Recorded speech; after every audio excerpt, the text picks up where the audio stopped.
Mga bay, mutuo pa kag milagro. Naa pa ba na rong panahon na? Naan sa tagpipino mga bay. Kalo ka? Nagpost ko og katong electric bill na mo gipost na nako to kay para awareness ba nga nganong dako kayo ang bill basin na ay maka-advise na ay makatabang o na ay mga problema ana nga mga suggestions nga gikan sa mga igsuon na to no nga naka-post ko. So salamat gud sa mga ni timbaya ni comment ni hatag og mga ideas ug suggestions. Sa pagkakaron gitan-aw na siya sa Sebeco nya basig na ay nakita nga posibleng rason nga nung taas. So I hope mausab na siya basin sa kontador. So by the way, bahin sa kuryente mga igsoon dako kitag balarian diri nya nganong makapangutan na tabang nganong dako kayo. To the point nga 50, 70 hinala gud niya. Tinood ako niya itong lugar diri sa shrine pero gamay ra kay konsumo, gamay ra kita gamiton diri no. Pipila ra gid kayo. Budget kita. Ang pangutan ng mga igsuon kaning ngano na nakadako nya human kining milagro sa Dios ba. Ang kampo man tanong nga na mga grasya mga abot, benefactors. Nay usa ka buok nga top fan na nato na nya kanunay siyang nagsubaybay nato, labi na sa sambingay nya maampuon kay siya.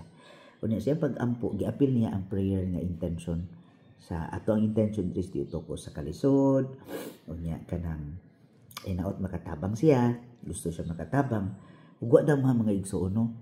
Dito siyang gitrabahoan. Yatagan siya og sa kasombre letter sa iyang amo.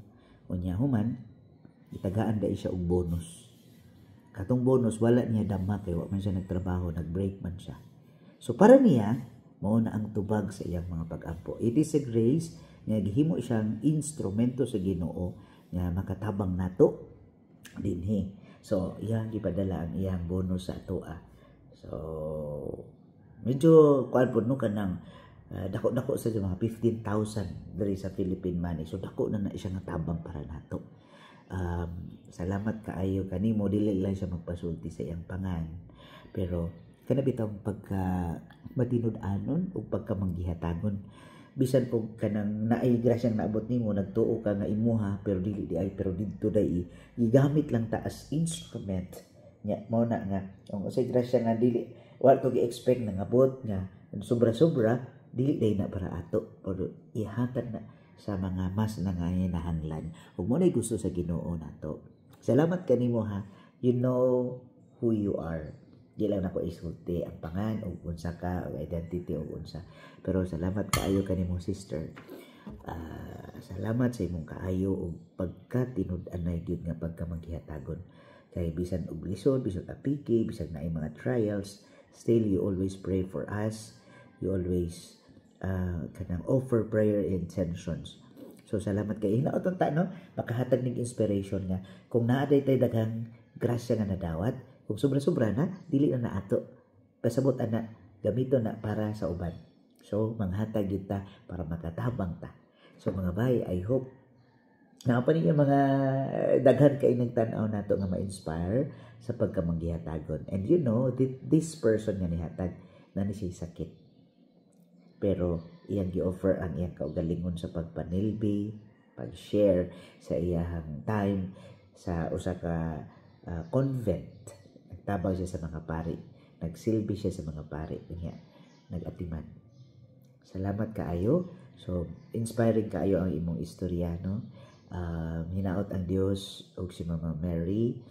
Kanunay mga nalipod, mag-auban o mga provide sa tanang panginahanglanon nimo personal nga kinahanglanon o tinuod nga pagpangalagan uban sa malipayon nga kasing-kasing.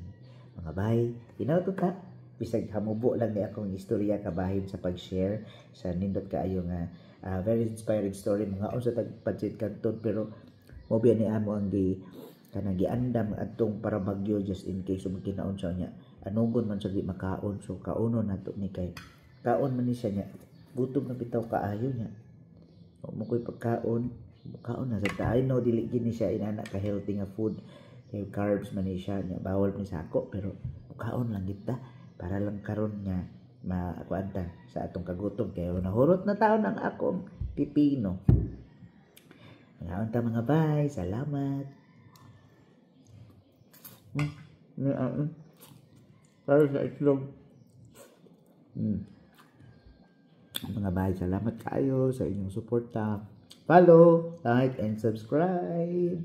Anak dayan ha.